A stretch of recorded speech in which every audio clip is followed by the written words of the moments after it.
the birth of a new power in the late 13th century, Anatolia lay in fragmentation. The Seljuk Sultanate had crumbled, and fractured beyliks, small Turkish principalities, vied for control under lingering Mongol influence. Amid this turmoil emerged Osman Bey, son of Ertugrul, a warrior chieftain. Though historic sources vary, this skirmish marked a turning point. Byzantine forces were routed, and Osman secured territory. His small principality was no longer just a marauding band, it was seizing land. Each success attracted more warriors, eager for challenge and spoils. Osman's leadership blended courage with respect. Despite their raiding, his men took captured peasants under protection. This early promise sowed loyalty and legitimacy. A devastating earthquake toppled Byzantine walls. Ottoman raiders seized the moment. He founded the first Ottoman mint and set precedents for bureaucracy and taxation. He also encouraged scholar learning. Islamic scholars brought manuscripts, craftsmen brought tools. Bursa bloomed under markets and international trade routes, linking to Venice and Genoa via Aegean ports. A new capital arose in Adrianople, captured in 1369, strategically placed as the gateway between Europe and Asia, drawing trade from the Habsburg-ruled West and forging imperial influence in the Balkans. Gallipoli became the first foothold in Europe. Logistics stretched by open sea, but anchored firmly on each new town or castle brought under Ottoman control. At Maritsa's marshes, diminished in numbers and overconfident, they were ambushed by Ottoman night attackers sent by Murad.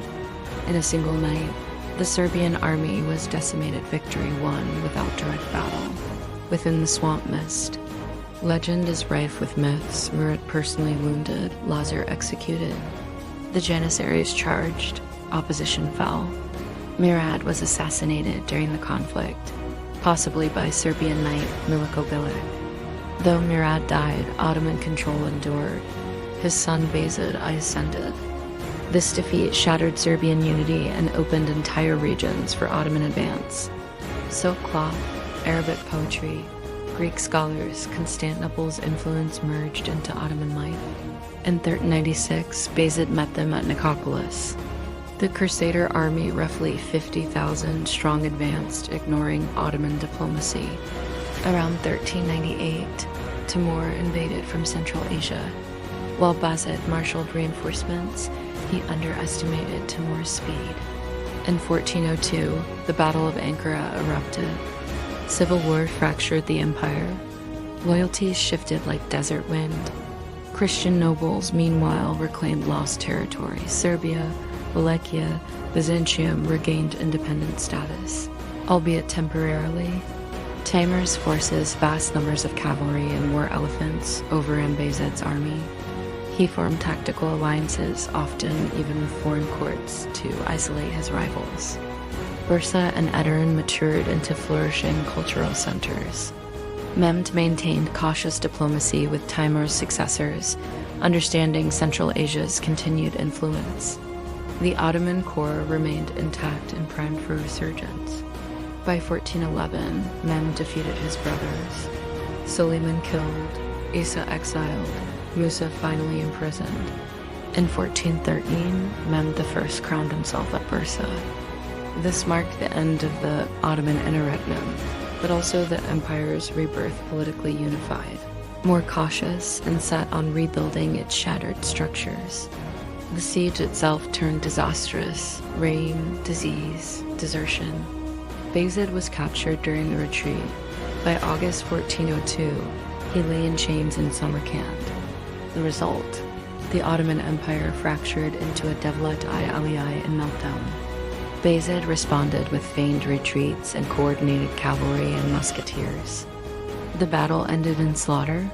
Bayezid stormed the camp, rode through war machines, and executed commanders. Even Europe trembled. Ottoman power knocked at the gates of Hungary and would reach Vienna in decades. His mother, Gulkachik Hatun, championed charitable foundations and schools, projecting piety in politics.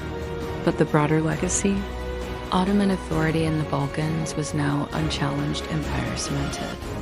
Coastal ports like Kimp and Rodishta followed, acting as gateways to the Balkans, each conquest shifting the political balance in the region. Within years, he subdued Byzantine princes, annexed Thessaly and Thessalonica, and pushed deep toward Byzantine capital Constantinople. He built a ring of forts and imposed heavy taxation to finance a rapidly growing empire. Osman inherited his father's loyal followers, skyline wreathed in aspiration. While his father defended borders, Osman saw opportunity. With each small raid into Byzantine frontier lands, his reputation grew. His followers tasted the wealth of abandoned Greek villages, fueling their determination. Legend holds that Osman had a dream. Beneath a magnificent tree, he struck a lion's head and unleashed a torrent of dubs symbolic of both conquest and unity. That dream gave him his name, Osman, from Uthman, connoting the chosen one. After Epirus and Thessaly were threatened, Murad waged war across present-day Bulgaria, Serbia, Macedonia, and Greece. Town by town, the Ottoman flag flew. Where prior empires had faced exhaustion, the Ottomans advanced swiftly with janissaries and frontier cavalry. Around 1302, Osman led a pivotal raid near Baphius. His son Orhan would next take up his mantle. By the time Osman passed, he had firmly established his capital at Bursa's shadow, laying administrative foundations and asserting independence from Seljuk and Mongol claims. Orhan and the march westward. In 1326, Bursa fell under siege and withstood 4 years. When it fell in 1332, it became the first Ottoman capital. Bursa's city walls carried patches of stone bearing both Turkish script and Christian iconography, a symbol of cultural blending to come. The city became a hub. Mosques began to rise. Craftsmen from across Anatolia were invited, and coinage bearing Ottoman insignia circulated. Orhan, inheriting a burgeoning beylik, pressed westward into Byzantine lands. By 1354, Orhan's forces had reached the Gallipoli Peninsula. Orhan also made strides in statecraft. He established the devshirm system, recruiting Christian youths to become Janissaries' elite, disciplined troops loyal to sultan and state. His son Murad I would inherit the baton, but a larger stage awaited. All of southeastern Europe. Murad I and the rise of an empire. Murad I, known as Murad Gazi, took throne amid growing ambition. While Orhan built foundations, Murad unleashed conquest. Murad's diplomacy blended intimidation with alliance. He formed treaties, paid off nobles, but when triggered, his armies advanced. The Battle of Maritsa. Serbian brothers Vukasin and Jovan Ogojeka marched an army of 70,000 deep into Macedonia. The Battle of Kosovo. Faithfully, Murad marched into Kosovo on the 15th of June 1389. A coalition led by Serbian Prince Lazar Rebeljunovic confronted the Ottomans on Kosovo Polji. This battle became legendary in both Serbian and Ottoman folklore.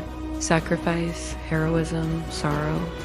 Bayezid I, conquest, coalition, collapse, Bayezid. The Thunderbolt embodied his nickname. His court swelled with ministers, scholars, Sufi mystics, such as Mevlana's followers. Bayezid's rise alarmed European monarchs. The Knights of the Teutonic Order, Hungarians, and Volcano of Balkan princes formed a precarious anti-Ottoman coalition. However, new drama brewed in the east. The Ottoman interregnum after Ankara. 4 sons battled for succession: Suleiman and Edirne, Isa and Bursa, Musa on the Danube, and Mehmed in Amasya. Mehmed, young and agile, leveraged both force and diplomacy. During this period, Mehmed focused on restoring stability, reaffirming devshirm, reconstructing irrigation, reinstating scholars and craftsmen.